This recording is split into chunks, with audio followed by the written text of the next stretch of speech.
Dr. Sripadra J.R., founder and CEO of Global Placo Solutions Private Limited. I carry around 30 plus years of working experience in drug safety and pharmacovigilance and currently a consultant and advisor for US and European based clients. During the time of consulting, I noticed that the majority of the clients were looking for skills in DSUR, PSUR, PBRER, signal detection and management, as well as RMP. These skills are in great demand and only a handful of professionals are available in the market who are properly trained and qualified. Also, I have been receiving a lot of queries on Instagram, LinkedIn, Facebook and Twitter from numerous candidates across various countries asking for guidance on how to get into aggregate reporting jobs and what would be the starting point. This is when I realized the need which motivated me to start with the training programs and to help them with a thorough understanding of the basics of the aggregate reports. I have made a lot of efforts to put in the training content together. We at Global Placo Solutions have been providing individual and corporate training programs for organizations and helping them to prepare for their upcoming projects. We have trained more than 8 organizations and 80 plus candidates already. Most of the candidates were from India, the US, UK and other countries. If you are a PV professional looking to improve your career and want to get into aggregate reporting jobs, then this program is definitely for you. I would like to invite you to join my training programs which are formulated and specifically designed with practical and real-time based scenarios where you will be learning about the background, scope, purpose, objectives and also all the sections in detail. Now, once you have prepared PSUR or PBRER and if you have identified any safety concerns from the signal detection report, we will learn what are risks, what are the types and how to identify the risks. And after identifying the risks, what are we supposed to do? We are going to prepare a risk mitigation strategy plan. So how to do it, we will learn in the risk management plan. Today we will be discussing about risk management plan. Let's look at the table of contents. We have introduction, aims and objectives, types of risks, principles of risk management, responsibilities for risk management, overview of format and contents, parts and modules. Our reference document would be Guideline on Good Pharmacovigilance Practices, GVP Module 5, that is Revision 2. Now, introduction.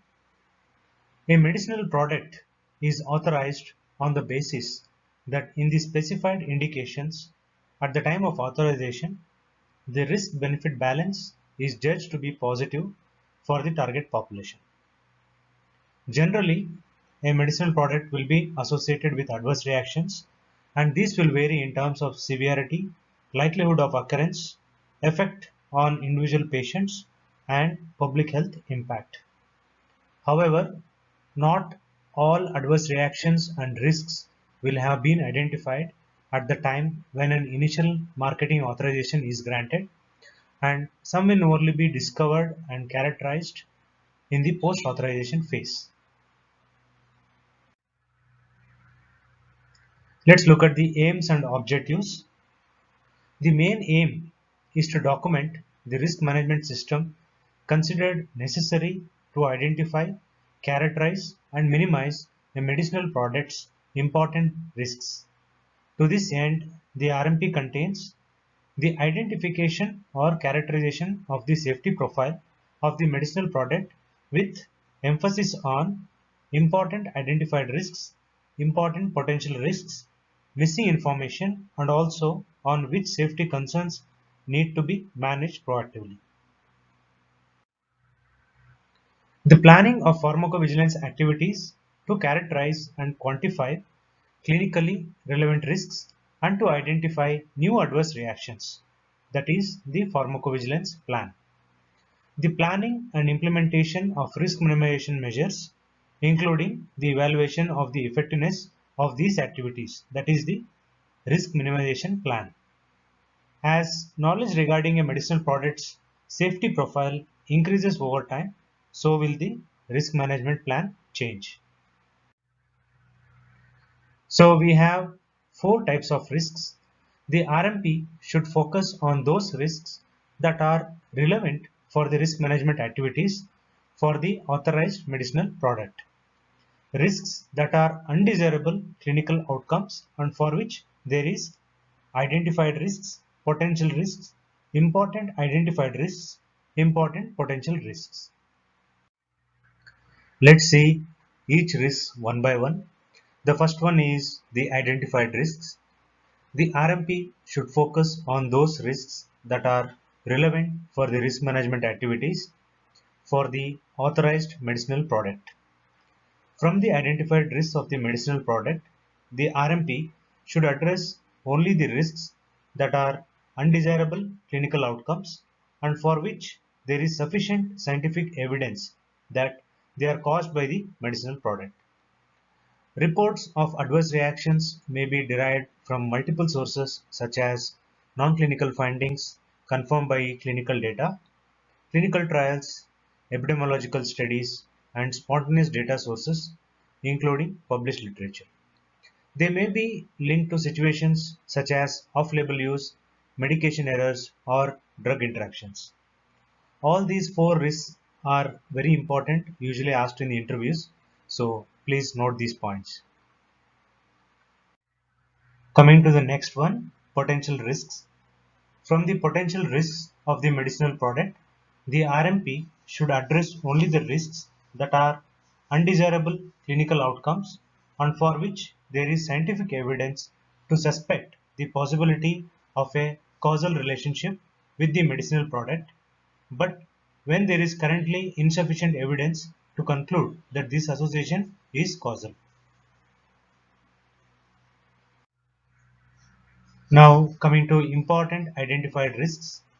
The RMP should focus on the important identified risks that are likely to have an impact on the risk-benefit balance of the product.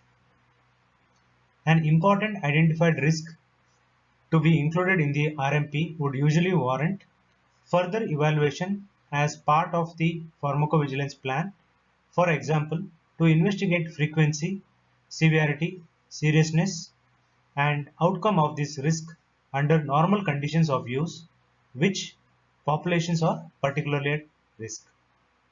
Risk minimization activities, product information advising on specific clinical actions to be taken to minimize the risk or additional risk minimization activities. Now, important potential risks. The important potential risks are those when further characterized and if confirmed would have an impact on the risk benefit balance of the medicine product. When there is sufficient rationale that an adverse clinical outcome might be associated with off-label use, use in populations not studied, or resulting from the long-term use of the product, the adverse reaction should be considered a potential risk and, if deemed important, should be included in the list of safety concerns as an important potential risk. Important potential risks included in the RMP would usually require further evaluation as part of the pharmacovigilance plan. We have seen the four risks. Now let's see what is missing information. Missing information relevant to the risk management planning refers to gaps in knowledge about the safety of a medicinal product for certain anticipated utilization, for example, long-term use, or for use in particular patient populations for which there is insufficient knowledge to determine whether the safety profile differs from that characterized so far. The absence of data itself, for example, exclusion of a population from clinical studies, does not automatically constitute a safety concern. Instead, the risk management planning should focus on situations that might differ from the known safety profile. A scientific rationale is needed for the inclusion of that population as missing information in the RMP. Now coming to the principles of risk management. The overall aim of risk management is to ensure that the benefits of a particular medicinal product exceed the risk by the greatest achievable margin. The primary aim and focus of the RMP remains that of appropriate risk management planning throughout a medicinal product's life cycle. The risk management system shall be proportionate to the identified risks and the potential risks of the medicinal product and the need for post-authorization safety data. Now, the RMP is a dynamic document that should be updated throughout the life cycle of the product or the products and includes the addition of safety concerns where required. But also, as the safety profile is further characterized, the removal or reclassification of safety concern may happen.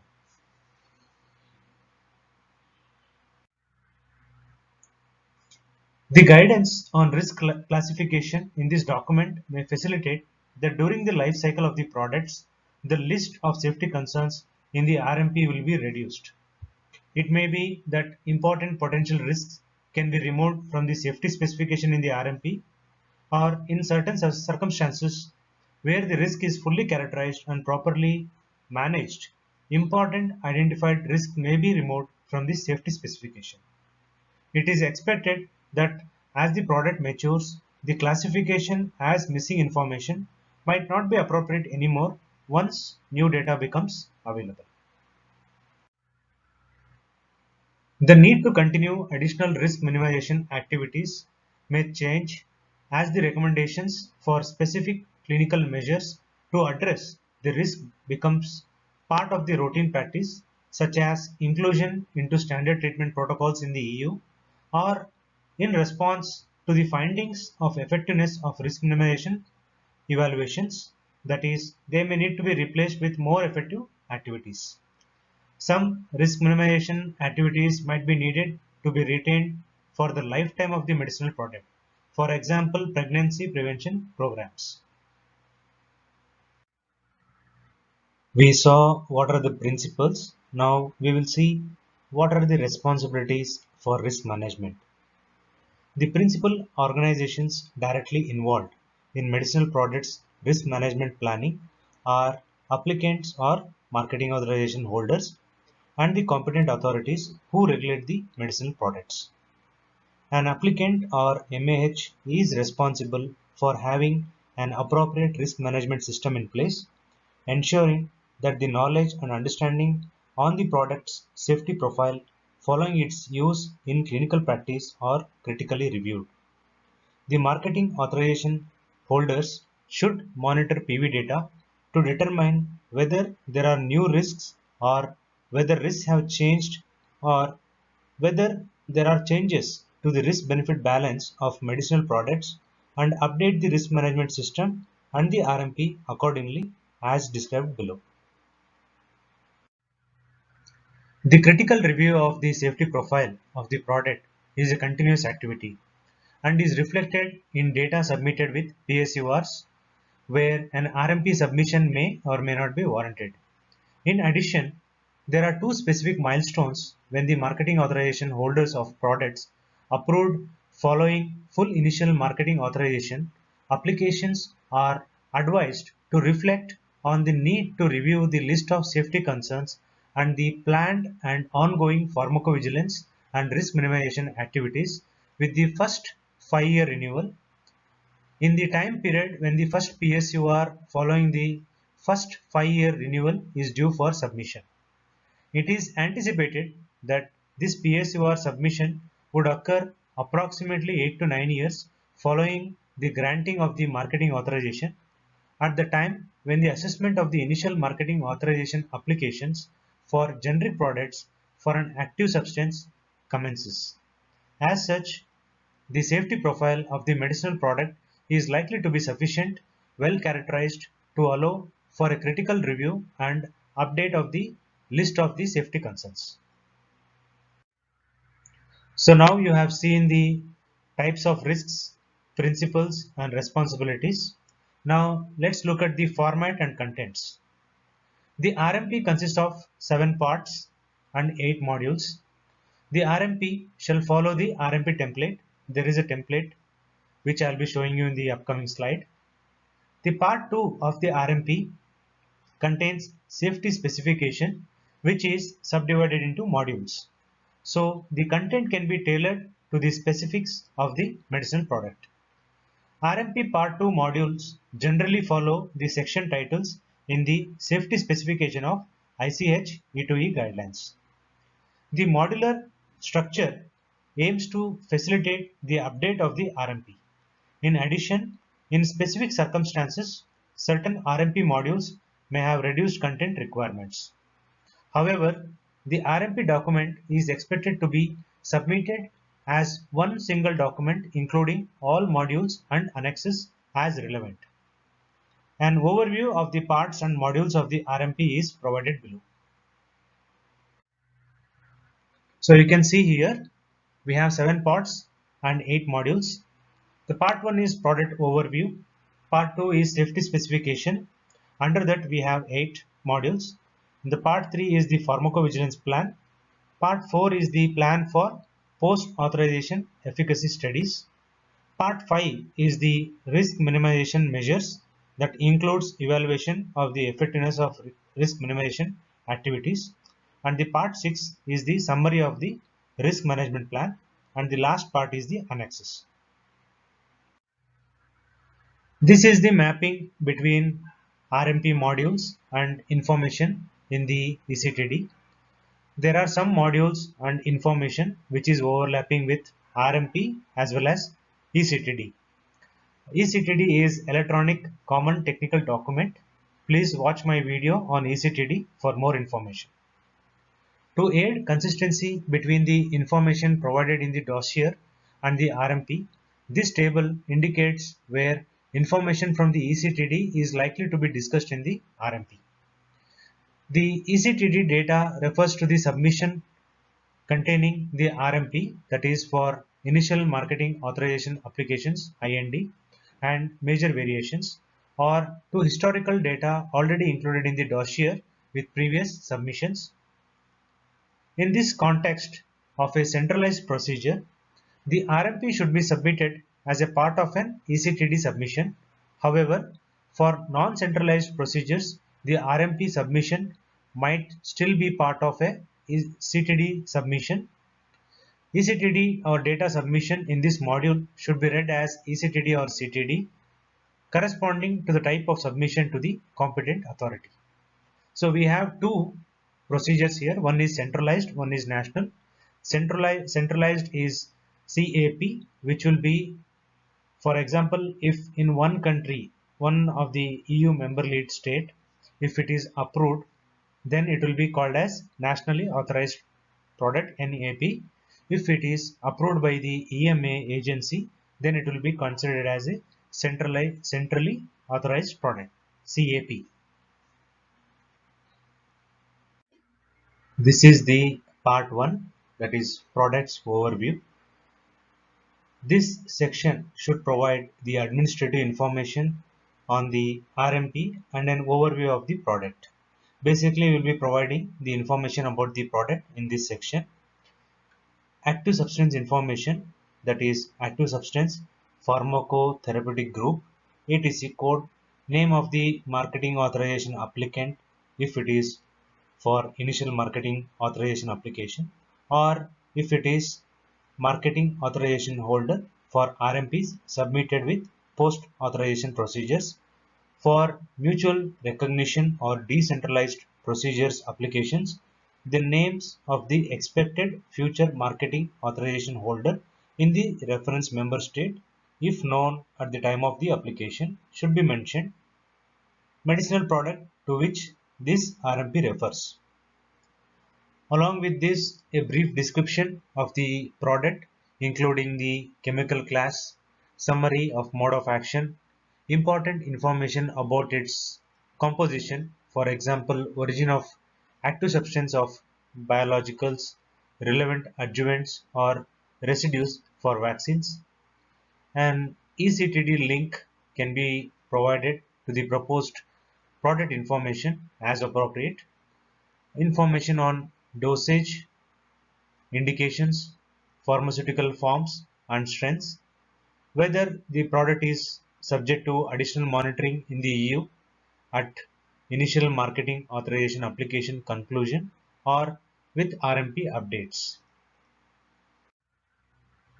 That was about the part 1. So now part 2 is the safety specification. The purpose of the safety specification is to provide an adequate discussion on the safety profile of the medicinal product with focus on those aspects that need further risk management activities. It should include a summary of the important identified risks of a medicinal product, important potential risks, and missing information.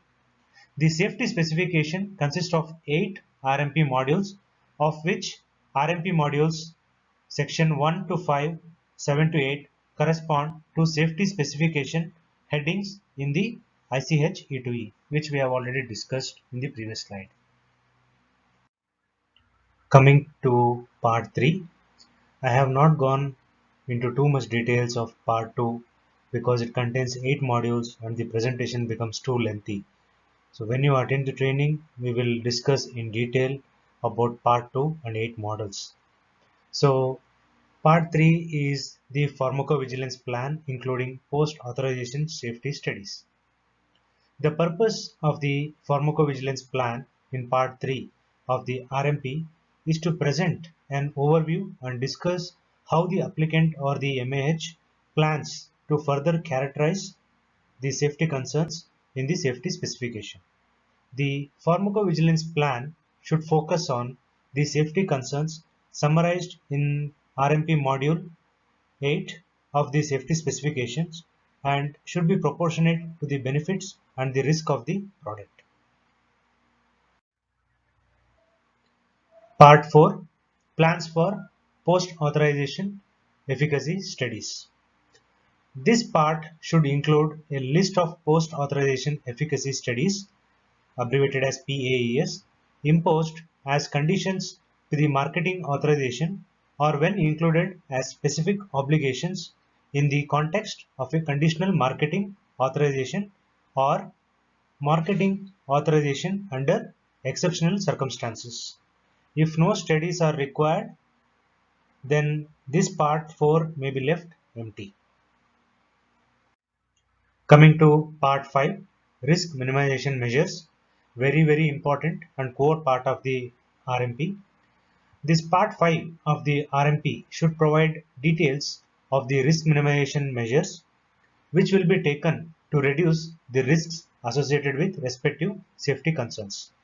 Routine risk minimization activities are those which apply to every medicinal product. These are mainly SMPC or the summary of product characteristics, the labeling, the package leaflet, the pack size, and the legal status of the product. Additional risk minimization activities should only be suggested when essential for the safe and effective use of the medicinal product. If any additional risk minimization activities are proposed, these should be detailed and a justification of why they are needed should be provided. The need for continuing with such measures should be periodically reviewed. Where relevant, key messages of additional risk minimization activities should be provided in the RMP Annex 6, which contains the details of proposed additional risk minimization activities. Now, risk minimization plan. Under risk minimization measures, we are going to provide the risk minimization plan. In this section, the risk of the risk minimization plan. For each safety concern in the safety specification, the following information should be provided. One, the first point is routine risk minimization activities, and the second one is additional risk minimization activities, if any. Summary of risk minimization measures should be provided. A table listing the routine and additional risk minimization activities by safety concern should be provided in this RMP section. A further summary of pharmacovigilance activities should also be included. Part 6. This will contain summary of the risk management plan. A summary of the risk management plan for each authorized medicinal product shall be made publicly available and shall include the key elements of the risk management plan. Part 6 of the RMP shall be provided by the marketing authorization applicant or holder for medicinal products which have an RMP, regardless of whether they are centrally or nationally authorized in the EU. Now coming to the part 7, that is the last part of the RMP. This contains the annexes listed below. If applicable, we will include in the report. If not, we will not include it. If the RMP applies to more than one medicinal product, usually it would be expected that the annexes will be relevant for all products. Particular aspects not applicable to all medicinal products in the RMP should be highlighted. For example, follow-up form in Annex 4 might only be applicable to the products containing the active substance that is causally linked to the event. Now let's see what is the relation between the RMP and the PSUR. As I discussed with you before in the previous slides, the primary post-authorization pharmacovigilance documents for safety surveillance are the RMP and the PSUR.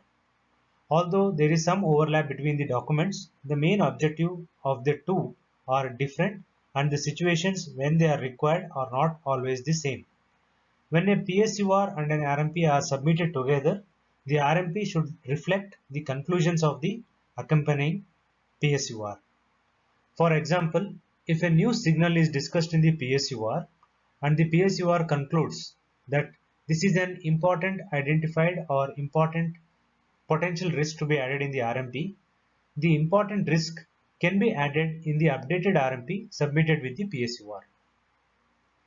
The pharmacovigilance plan and the risk minimization plan should be updated to reflect the marketing authorization holders' proposals to further investigate the safety concern and minimize the risk.